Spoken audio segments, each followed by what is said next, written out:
प्रदोष व्रत प्रेम से बोलिए विष्णु भगवान की जय।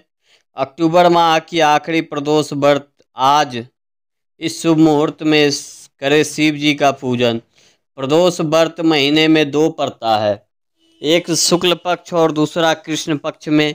यह दिन भगवान शिव को समर्पित है। अगर प्रदोष व्रत गुरुवार के दिन पड़े तो इसे गुरु प्रदोष व्रत कहा जाता है। आज अश्विनी माह के शुक्ल पक्ष का गुरु प्रदोष व्रत है। इस दिन भगवान शिव की उपासना करनी चाहिए। शास्त्रों में प्रदोष व्रत भगवान शिव की विशेष कृपा पाने का दिन है। जो प्रदोष व्रत गुरुवार के दिन पड़ता है उसे गुरु प्रदोष कहते हैं। गुरु प्रदोष व्रत करने के कोई भी व्यक्ति अपने मन की इच्छा को बहुत जल्द पूरा कर सकता है।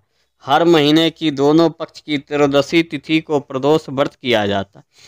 किसी भी प्रदोष व्रत में भगवान शिव की पूजा शाम के समय सूर्यास्त से 45 मिनट पूर्व और सूर्यास्त के 45 मिनट बाद तक की जाती है। इस बार प्रदोष व्रत 26 अक्टूबर यानी आज रखा जा रहा है। प्रदोष व्रत का दिन जब सोमवार को आता है तो उसे सोम प्रदोष कहते हैं। मंगलवार को मंगल प्रदोष व्रत कहते हैं। जो प्रदोष शनिवार के दिन पड़ता है उसे शनि प्रदोष व्रत कहते हैं। माना जाता है कि प्रदोष व्रत के दिन भगवान शिव को खास पूजा अर्चना करने से भक्तों के सभी कष्ट दूर होती ही सुख समृद्धि की प्राप्ति उदय तिथि के अनुसार अक्टूबर माह की आखिरी प्रदोष व्रत आज 26 अक्टूबर, अश्विनी माह के शुक्ल पक्ष की त्रयोदशी तिथि 26 अक्टूबर आज सुबह 9:44 पर शुरू होगी और इस तिथि का समापन 27 अक्टूबर को सुबह 6:56 पर होगा। पूजा का समय शाम 5:30 से लेकर रात 8:08 तक रहेगा। प्रदोष व्रत गुरु प्रदोष व्रत में शंकर भगवान माता पार्वती की पूजा अर्चना करनी चाहिए। इससे सभी कष्ट दूर होते हैं और शंकर भगवान माता पार्वती आप पर सदैव प्रसन्न रहती हैं। आइए सभी श्रोतागण गुरु प्रदोष व्रत का कथा श्रवण करते हैं।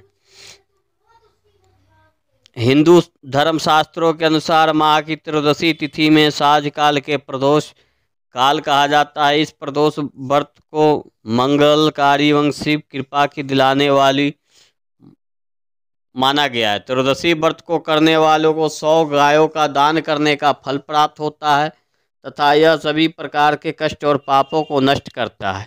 इतना ही नहीं, गुरु प्रदोष व्रत शत्रुओं का विनाश करने वाला भी माना जाता है। श्री सूत जी के अनुसार शत्रु विनाशक भक्ति प्रिय व्रत है। यह अति श्रेष्ठ 12 मास तिथि सर्व से व्रत है। यह अति ज्येष्ठ इस व्रत कथा के अनुसार एक बार इंद्र और वृत्रासुर की सेना में घनघोर युद्ध हुआ। देवताओं ने दैत्य सेना को पराजित कर नष्ट भ्रष्ट कर डाला। यह देखकर वृत्रासुर अत्यंत क्रोधित हो स्वयं युद्ध को उद्यत हुआ। आसुरी माया से उसने विकराल रूप धारण कर लिया। सभी देवताओं भयभीत हो गुरुदेव बृहस्पति की शरण में पहुँचे। बृहस्पति महाराज बोले, पहले मैं तुम्हें वृत्रासुर का वास्तविक परिचय दे दूं। वृत्रासुर बड़ा तपस्वी और कर्मनिष्ठ है। उसने गंधर्व मादन पर्वत पर घोर तपस्या कर शिव जी को प्रसन्न किया था। पूर्व समय में वह चिरथ नाम का राजा था। एक बार वह अपने विमान से कैलाश पर्वत पर चला गया। वह शिव जी के वाम अंग में माता पार्वती को विराजमान देखकर वह उपहास पूर्वक बोला, हे प्रभु, मोह माया में फंसे होने के कारण हम स्त्रियों के वशीभूत रहते हैं, किंतु देवलोक में ऐसा दृष्टिगोचर नहीं हुआ कि स्त्री आलिंगबद्ध हो सभा में बैठ। चिरथ के यह वचन सुनकर सर्वव्यापी शिवशंकर हंसकर बोले, हे राजन, मेरा व्यवहारिक दृष्टिकोण पृथक है। मैंने मृत्युदाता कालकूट महाविष का पान किया है, फिर भी तुम साधारण जन की भांति मेरा उपहास उड़ाते हो। माता पार्वती क्रोधित हो चित्ररथ से संबोधित हुए, अरे दुष्ट, तूने सर्वव्याप माहेश्वर के साथ ही मेरा भी उपहास उड़ाया। अतएव मैं तुझे वह शिक्षा दूंगी कि फिर तू ऐसे संतों के उपहास का दुस्साहस नहीं करेगा। अब तू दैत्य स्वरूप धारण कर विमान से नीचे गिर, मैं तुझे श्राप देती हूँ। जगदम्बा भवानी के अभिशाप से चित्ररथ राक्षस योनि को प्राप्त हुआ और त्वष्टा नामक ऋषि के श्रेष्ठ तप से उत्पन्न हो वृत्तासुर बना।